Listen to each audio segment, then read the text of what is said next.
Hi everybody, I'm hoping that this is working and you're getting some sound as well as some audio. Welcome to Tech Tips with James. This is for 3D printing, and today we're going to be learning how to set up a file for 3D printing little miniatures. If you remember last time, if you had tuned in, I had done a little, well, not little, I did a medium-sized program on how to paint and your 3D models. So today I'm actually going to show you how to do the 3D models that I was painting, because I think it's kind of interesting how I did that. If you're into gaming, if you're into Dungeons and Dragons, if you're into Gloomhaven or Warhammer or any of those multiple types of games that use these miniatures, this will definitely be of value to you. So we're going to go through a program first that I really like called 3D Desktop Hero. And 3D Desktop Hero is a online program that you can, it's kind of, if you've used Hero Forge, if you've heard of that, it's kind of like Hero Forge, but basically it's drop and drag, design your own character. I really like it because it has quite a bit of options to it. It's actually going to be expanding. It's going to be getting better. And you can download it as many files as you want, and the files are pretty high quality. So here at the library, we have two Ultimaker 2 printers, and they are available for the public to use. You do have to sign on through our website. If you go to yourlibrary.ca, if you live in Richmond, BC, or Vancouver, the Lower Mainland here, you can sign on to our 3D printing tutorial, and you take the tutorial. It takes about 20 to 30 minutes, pass it 100%, and then you can use our 3D printers. So of course, because we are still in a global pandemic, you are going to send us the files after you've set them up. You send them to us as 3MF files. So if you're wondering what that is, then go to our website at yourlibrary.ca, take the tutorial, get certified, and then you can, like I said, you can use our 3D printers. And so these 3D printers are actually very good for printing little tiny models. And these models, for all of these games are based on 28 millimeter size ratio. So the base of the model is 28 millimeters, and usually for one inch grids. So these models printed on the Ultimaker 2 Plus, they come out really fine. So you can even see the facial features and everything. And if you watch, you can't see it now on Twitch, of course, because it was probably about a month ago. But if you go to our YouTube channel at yourlibrary.ca, you can see the past broadcast that we did, and then you can see you can actually see just how amazing these models can turn out. It's actually pretty cool. So today what I'm going to do is I'm going to show you how I set up these models, and then also and another really cool thing about I'm going to go on a little tangent here, but another really cool thing about this particular program that I use is because there are lots of them, right? Like I said, there's Hero Forge and there's tons of others, but well, maybe not tons of others, but there's definitely a few others. This one is actually pretty soon going to have something called Titancraft, which is actually also going to be able to design your own monsters. So if you're a dungeon master or a game master and you're running your own games, which I'm sure lots of you here on Twitch are doing, not only will you be able to have characters that fit your campaign, but you're also going to be able to have monsters that fit your campaign. I'm thinking this is really cool. So as soon as that comes out, we'll definitely do a Twitch stream to show you, how that works as well. So again, this is Hero. I now got Hero Forge in my head, and that's what I want to say, and it's not Hero Forge. This is 3D model. You know what? I'm going to get the exact website for you because now it's totally. Like I said, out of my brain. Desktop Hero 3D. So desktopHero3D.com. You can go there, you can check it out. And like I said, I'm just going to show you a quick tutorial. So I'm going to move around one of my screens here just to get this out of the way. And then I'll be able to show you. Okay, there we go. So this is Desktop Hero 3D. So one of the things, obviously, that you can do is if you right-click and hold down your right mouse button, you can pan around. So again, I can move the character around. If I use my left mouse button, I can look all around the character so that I can see exactly what my character is wearing. Over on the right hand side, you have all of your different types of characters that you can do. So we have robots, red pandas, insectoids, extraterrestrials, and then of course your typical elf, tiefling. And I got an email from them actually saying that they're going to be doing having dwarfs, and there's a couple of other things too. So again, it keeps expanding. So it's not as expansive as something like Hero Forge, which has been around for a really long time, but it is still definitely worth checking out. So what I'm going to do is I am going to do the I'm going to do the skeleton because it's October and we're getting really close to to Halloween. I'm going to do a skeleton. So what I'm going to do is first I'm going to click on it. I'm going to click on add to scene, and then it's going to change that character. Oh, you know what? Actually, before I do that, I have to erase. So I used to be able to just do that, but now actually I have to delete the whole character. So I'm going to do that. I'm going to delete everything and start fresh. And there's definitely got to be an easier way to do that, of course.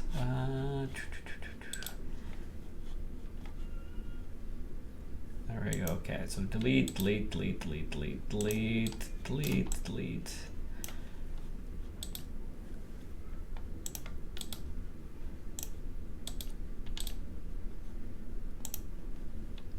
All right, so just get rid of everything. And if I'd done this in the beginning rather than putting the two characters on top of each other, this would have been much, much easier. But unfortunately, I decided to take the hard way out. All right. Okay, so now I am starting off fresh. I've got a fresh palette, if you will. I'm going to go to my characters. I'm going to look for the skeleton again, and I'm going to click on add to scene. Oh, replace scene. That's what I could have done. So add to scene. Okay. So there we go. So now I've got my skeleton, and here it is. And I want to make this a little bit more custom. So I'm going to go over to outfits. And it's going to take a little while for it to, clothing actually. It's going to take a little while for it to load depending upon your internet connection. I am going to give this one a cape, and looking at the types of capes that I can do for a skeleton, I think one that's kind of tattered. So I'm going to go for, let's go leaf cape. So they're not exactly tattered, but I think this is still going to be pretty cool. And I'm just noticing here, one of the things that I want to do is, just in case you want to join me in the chat, you certainly can. I'm going to try and make sure that I can actually see the chat, which right now on my OBS I cannot.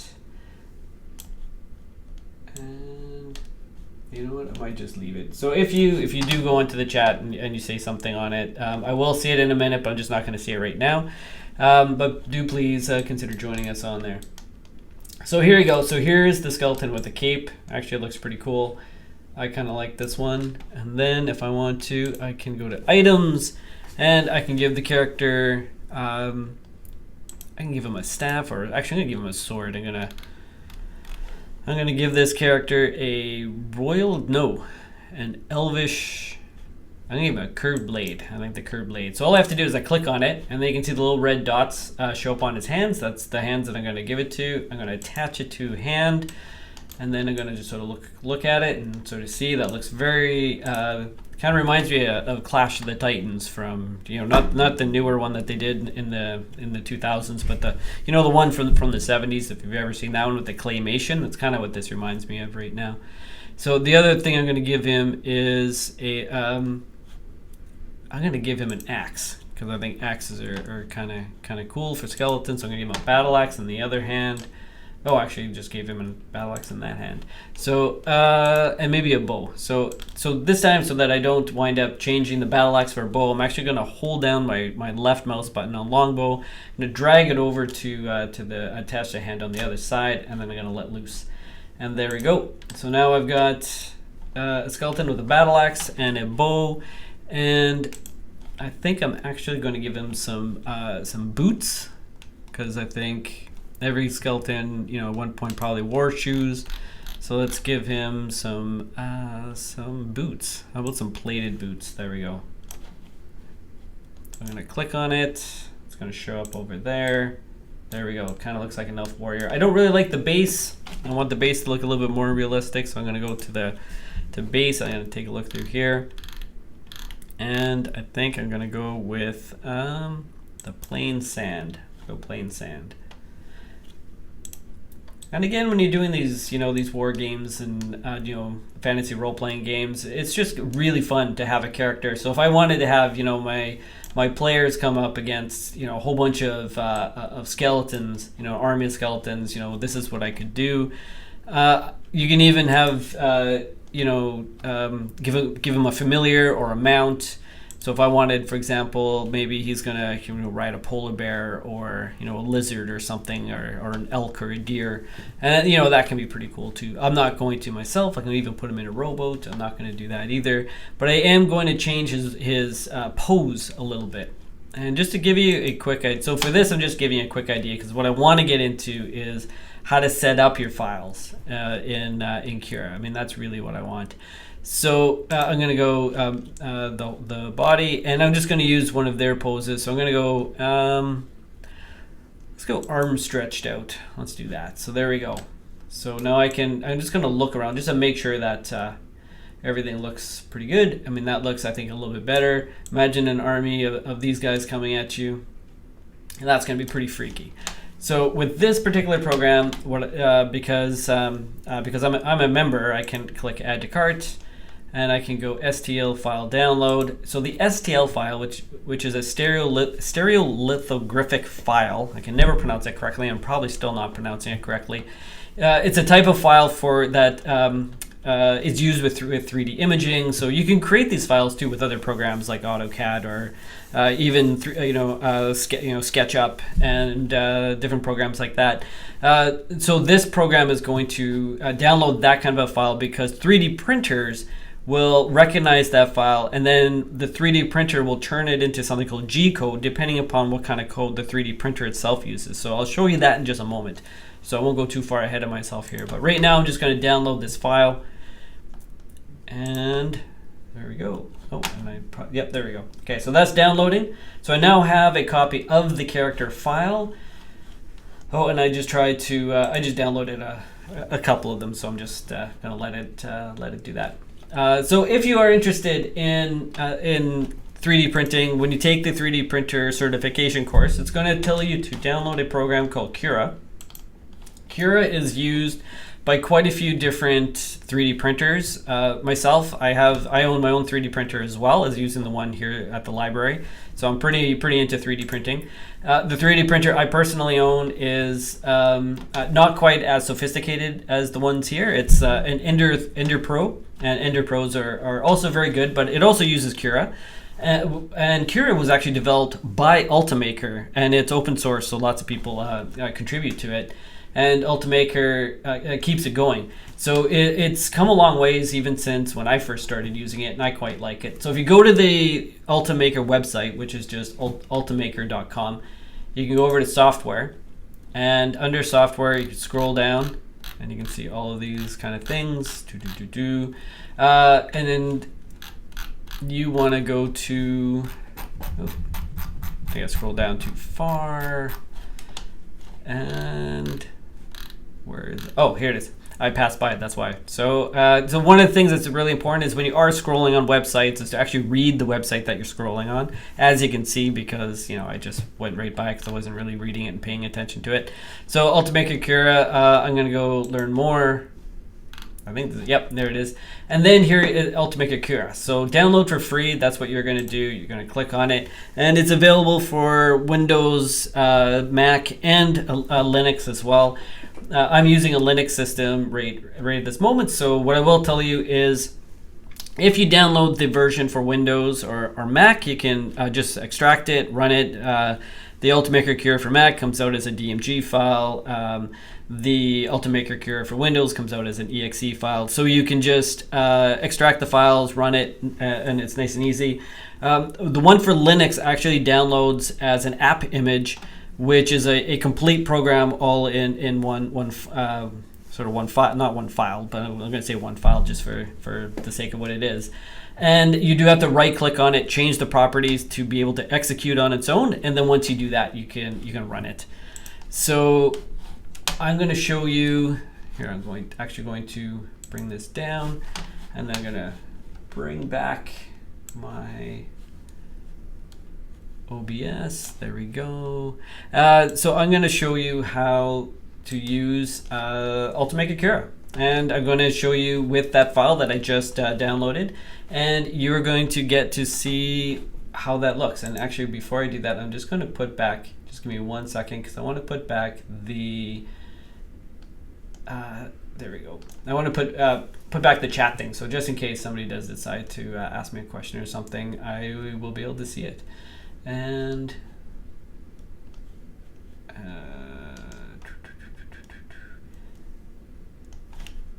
you know what? I'm not going to be able to find it right now, so I'm not even going to worry about it.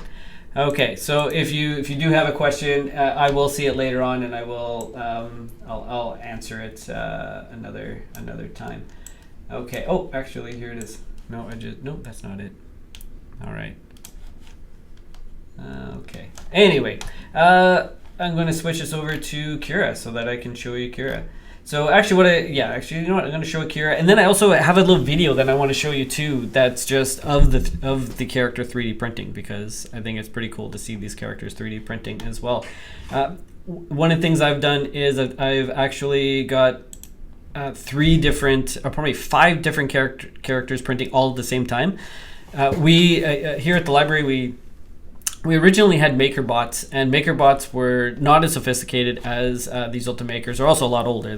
We've had these 3D printers since 2013, so you know they weren't. The technology has obviously grown and changed. So the MakerBots that we had, we could do 1 character at a time, and it came out pretty good actually. Not bad for 2013 technology. The Ultimaker Curas, though, I've been able to do 5 characters at a time, and they all come out really well. So it cuts down on your printing time as well. So it's pretty good. So here on this, you'll see when you load up Ultimaker Cura, it's going to say "Welcome to Ultimaker Cura," and you're just going to hit Get Started, and then it's going to go to the next window. Unfortunately, right now it's not showing you everything, so I'm just going to set this up. But basically, what you're going to do is set it up for an Ultimaker 2+ printer. And once you have that set up, and again, our tutorial teaches you how to do this step by step, so you don't have to worry about that part. And once you have that set up, you will come across, it will look like this. So this is Ultimaker Cura, and on Ultimaker Cura, this is the tricky part. And whenever people, actually, you know what? I'm going to go through this again 1 step at a time, because I'm jumping ahead, because this is something really important that I want to tell you. But I'm realizing that if I don't go through the steps sequentially, then it's just going to get confusing. So first, what I'm going to do is I'm going to load the file that I just created and into this. So the file that I just created, again, was an STL file. So I'm going to click on the folder here for loading, and then it's going to come up with my Windows, or my window rather. So then I can go to my downloads folder, and then I'm going to find that STL and click open, and then it's going to load, and it's just going to take a moment. And for this, it really depends on how big your file is. So if you're doing this to send to the library, and and sometimes when it says model errors, I'm just going to ignore this for now. So I'm just going to click the X. There we go. And I'm going to zoom in. So when you're doing this for the library, if it's taking really, really long time to load, it's probably going to be too big of a file for you to print at the library, because we do have an 8-hour maximum. So I'll show you how you can see how long it's going to take to print something. And if something is going to take 8.5 hours, then it's too long for our printers because we have a lot of people wanting to use them. So here this actually works very similar to how the program for desktop Hero 3D worked.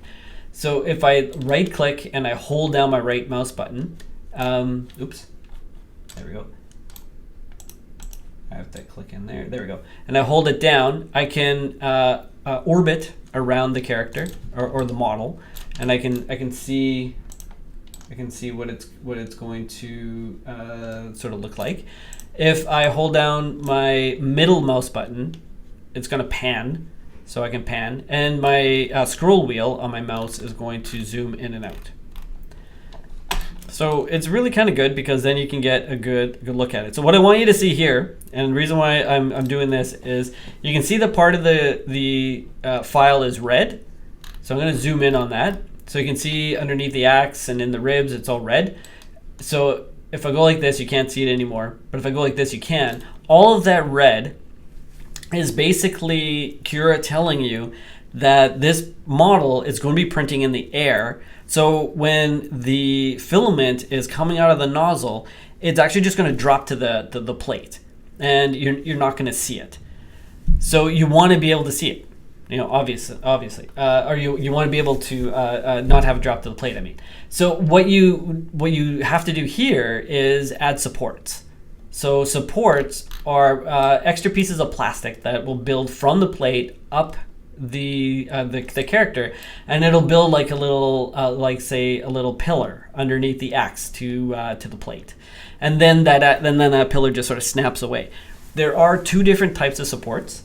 There are lattice supports, which are also on here. They call it normal supports, and then there are tree supports. Personally, the tree supports are a pretty new thing.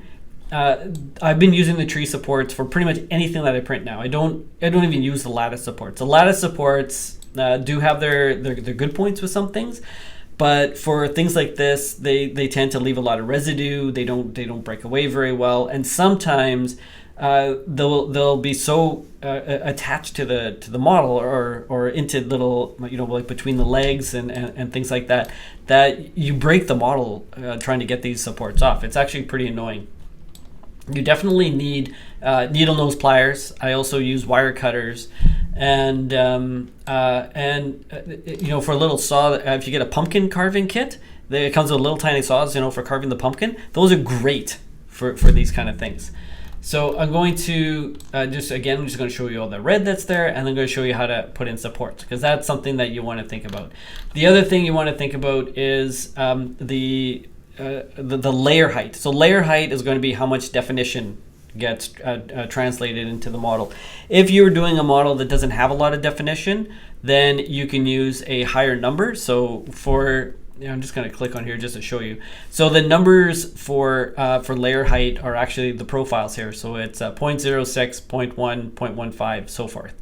The higher that you get to 0.6, the thicker each layer is going to be, and the less definition you're going to have. So automatically you might think, oh, well then I should use 0.6. Not necessarily. Because the other thing you have to think about is the lower you go, the longer it's going to take to print, because it's going to need more layers, and you might not actually notice a big difference between 0.06 and 0.15. So for myself, I've found sort of a happy medium at about 0.2.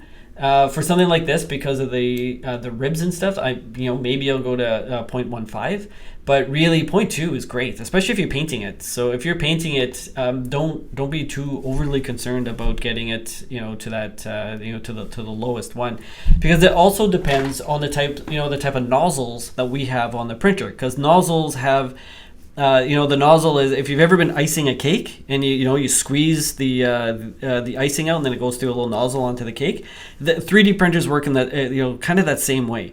So think of it as, if that nozzle is thinner, you're going to have less icing coming out, so you can be a little bit more accurate with what you're doing. However, if you have a bigger nozzle, it's going to be faster. And sometimes you can still get some pretty good definition with a big nozzle. So our printers have different types of nozzles that can go on it. We don't change our nozzles every single time somebody wants us to, not because we're being mean or anything like that. It's that it is a lot of work and it's not really necessary.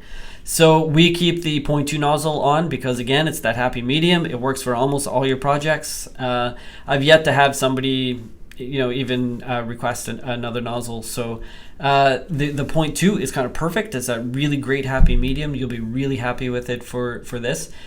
So that's what I'm going to set mine to.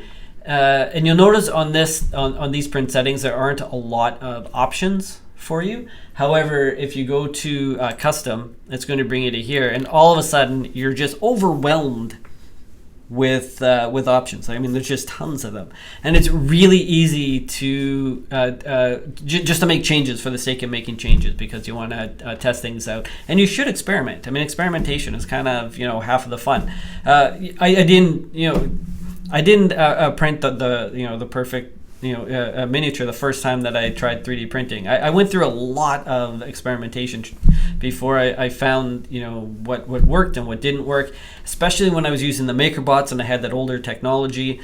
I have kind of a soft spot for the MakerBots because when they stopped working for the library, I was one of the people who got to rebuild them, and it actually taught me a lot about how 3D printers work. It was a really, really interesting thing to do, for my job.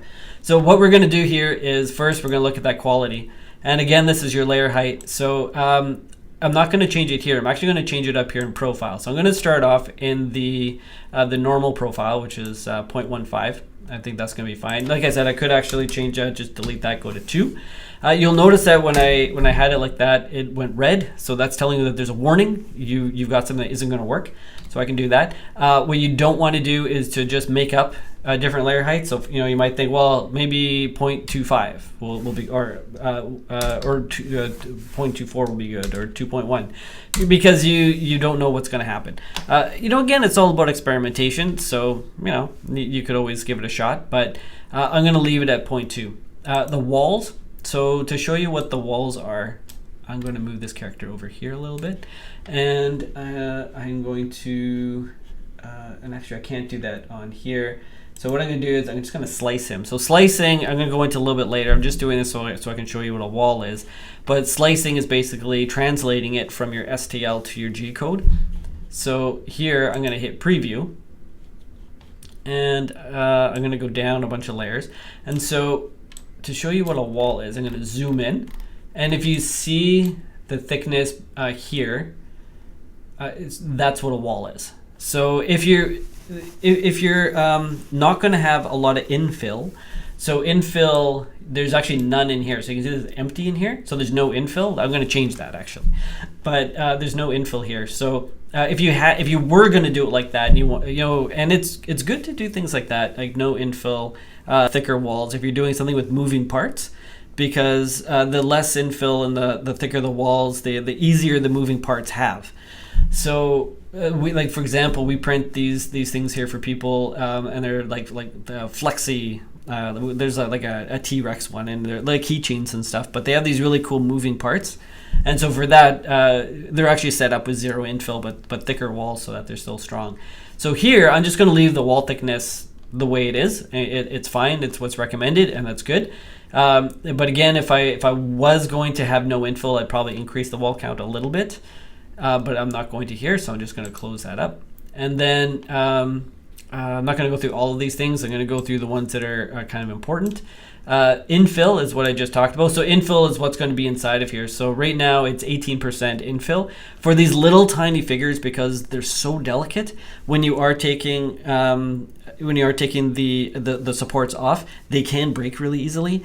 And the other thing with them too is that when you're painting them, when you're painting them, if there's like bows and things like that, they again, they're really delicate, and you want to be careful how you store them too, because if you just chuck them all into a box, then little tiny pieces can break. So to make them stronger, usually what I do is I actually put them to 100% infill. which and now I have to slice it again to show you. So actually I'm going to just go back to prepare. There we go, and then I'm going to zoom out, and there he is. So here, oops, go back to custom. So here again, I'm going to go 100%. You'll notice that the infill pattern changed to lines. So I'm going to go back there just to sort of show you what that's all about. So if I was to say 20%, now it says grid. So there's all these different types of what kind of infill, and it's just the pattern that the infill creates. So to give you an idea of what this all looks like, I'm going to go triangles, and then I'm going to slice it again so that I can do that thing again where, you know, I cut down the model so I can show you the inside of it to give you an idea here. So I'm going to go monitor, and if I zoom in, oops, I zoomed in too much there. There we go. Let's see if I can see if I can find some place where I'm using. Oh, actually, okay. So you see the orange here? So here we've got some infill. It's not very much because it's only 20%. But triangles, it's gonna do it as little triangles, and it's gonna fill up that inside. So what I want to do actually is 100%. 100% is going to only allow you to do lines. Lines are there we go. Lines are just straight up and down, and then across, and then up and down and across. It's a really fast way of creating your infill. It's not necessarily the strongest way of doing it. So if I was going to have less infill, I would want a pattern that's going to give me something stronger. Triangles are nice and strong. Zigzag is nice and strong, but lines are not. So in this case, though, because it's just full, you might as well do lines because it's fast, and there's no air gaps inside of it. So I'm going to go back to prepare. Oh, there we go. And I'm going to zoom out a little bit. And there we go. Move him over so you can see him. So I'm going to go 100% infill, and that's usually what I like for these kind of models. Material, I'm not going to touch. So again, I'm not going to go into everything on here because material, we use PLA. There are lots of different types of materials that you can 3D print with. Some 3D printers can print with plastic infused with wood and metal, so it actually looks like wood or metal. You can use can 3D print with ABS, which is really strong, but it's toxic. So if we were to do that here at the library, everybody would have to be in hazmat suits. So in this case, we use something called PLA, which is polylactic acid. The easiest way of explaining it, that we kind of explain it, is that it's made out of cornstarch. It's not really accurate. Cornstarch is actually made from PLA. So PLA, polylactic acid, is something that's found in vegetables. And so it makes it a bioplastic. It's a little bit more environmentally friendly than something like ABS. ABS will stay in your landfill for thousands of years, but polylactic acid, it doesn't break down right away, but it will break down eventually. So it's a little bit more environmentally friendly. So the only thing with that is you can't do anything that's used for safety. So for example, if you wanted to make like a plastic bike helmet, you're not going to do that out of PLA because it's not protecting anything. It'll just shatter as soon as something hits it. That you'd want something strong like ABS. Some car parts in the frame are made out of plastic, and that's ABS. That's not PLA. It's also not great for heat. So it's not exactly heat resistant. So in all these cases, though, PLA is great for things like this, for modeling. So that's why we use it.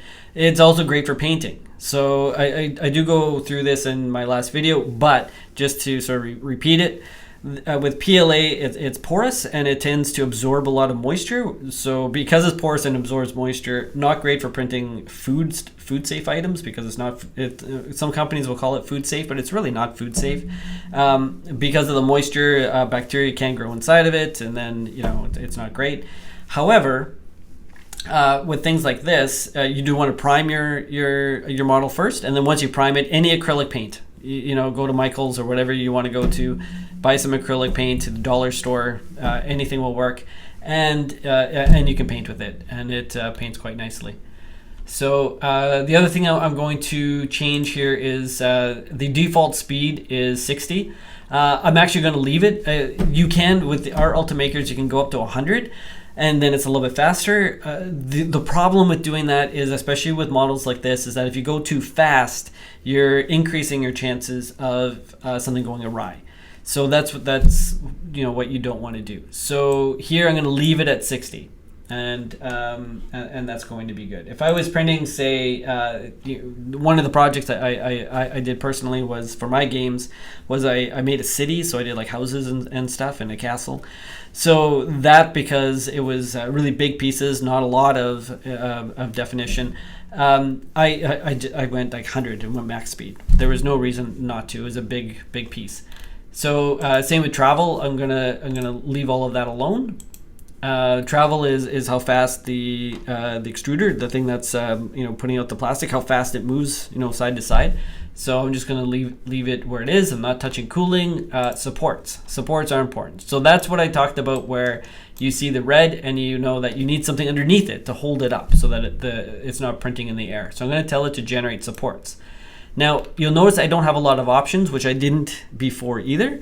So what I'm going to do now is, here in Cura, I'm going to go to these little lines, and I'm going to click on them, and it's going to bring me up a whole other menu that I'm going to click check all. And unfortunately OBS isn't showing you that other menu, but if you do try it out, you'll see it. And then all of a sudden you have all of these other options, and it can be really overwhelming. Cura does give you an idea, like it'll give you a little menu of what description of what things are.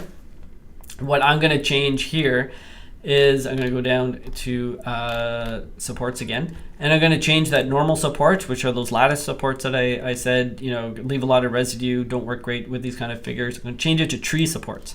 Tree supports are kind of amazing. I'm really kind of shocked at how they work, because I don't fully understand it, I'm going to admit. So they kind of print like branches underneath, like a tree. So branches underneath the object, they seem to be holding it up, but when I look at it, they're not actually touching the object. So there's like this gap between it. So I don't really understand how it's doing it. I'm assuming it's just magic. That's what I assume. I assume it's magic, and it's kind of cool. So I'm going to leave the support structure. I'm going to change the support structure to tree. The rest of it I leave alone. If you do use those lattice supports, what the advice I will give you, if you want to try it out, is down here on support density, I was changing that to 1% from 15, and that made them a lot easier to break off, and they were still really strong enough to print and hold up the object. So, however, I'm not going to do that. And if you are changing things and you suddenly realize, I've changed it, I regret that change, but I can't remember what the default value was. There is a reset button here, so you just click on it and it goes back to the default. So here I'm going to change that to tree. And then I generally leave everything else the way that it is, because the tree, like I said, the tree supports have been working really well for me, so I just leave it. But you can, if things aren't quite working for you, you can always change things like the tree support branch angle. If I increase that number, I'm going to have more supports. If I decrease the number, I'm going to have fewer supports. So I could always do that as well. So just to give you an idea what that's going to look like, I'm just going to hit that slice button again, and it's going to show me. So I'm going to hit preview as it's slicing, and here. So now you can see. Oh, and actually, I'm going to show the whole model again. There we go. So now you can see the light blue, that's the tree supports, and it looks like it's putting this big glob of plastic on there, and it's not, I assure you. And you can see that it's going to print something to hold up the axe, it's going to print something to hold up that bow, and it's going to, and what's going to be interesting is that when it finishes printing, inside of the rib cage there for this particular character, all you're going to have to do is like grab use needle nose pliers. It's the easiest way to do it, but you just grab the tree support and you just sort of pull gently, and it'll just snap out. It doesn't leave, so far for me, it hasn't left any residue. It's made painting them really easy. It's been fantastic. So I'm gonna go back to prepare. So that's usually what I put in for supports. And then the last thing that I do is I the build plate adhesion. So this is really, kind of tricky. I almost unplugged everything. That would have been terrible. So for here, my printer at home, my Ender 3 Pro, it's really hard for me to get these kind of things to stick to the plate. I have a heated plate on my Ender 3 Pro. There's also a heated plate on the Ultimaker 2 Plus. For the Ender 3 Pro, I always have to use what's called the raft. And that's over here. So a raft is going to print basically a board underneath the object, and the object sits on the object, and then it prints it on the board, and they just snap off. It uses a little bit more plastic. It takes a little bit longer, so that's why you wouldn't want to do it. It also stops those edges here. I'm just going to get rid of this box here. Here, one sec here. There we go. There. So go back to custom. So that raft, so here, I'm going to zoom in on the base. It is possible, not always with something maybe this small, but if you have something a little bit bigger, the edges can curl up because of the heat of the plate or even the plastic. So what can stop that from happening, I shouldn't say stops because it doesn't 100%, but what can stop that from happening is putting that raft underneath. So that raft will actually stop it from curling, and it helps it to stay on the plate.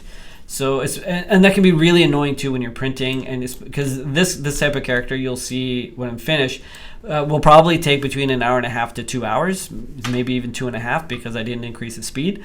So that's a really long time to find out that your print isn't, suddenly it detaches from the plate as it's printing, and it's just finishing up the head, and then your model didn't work. It's ruined and all that time is gone. So putting in that raft may seem like, oh well, that's going to add another 10 minutes to my time, but it's going to save you 1.5 hours of having to reprint the object. So it winds up being being better.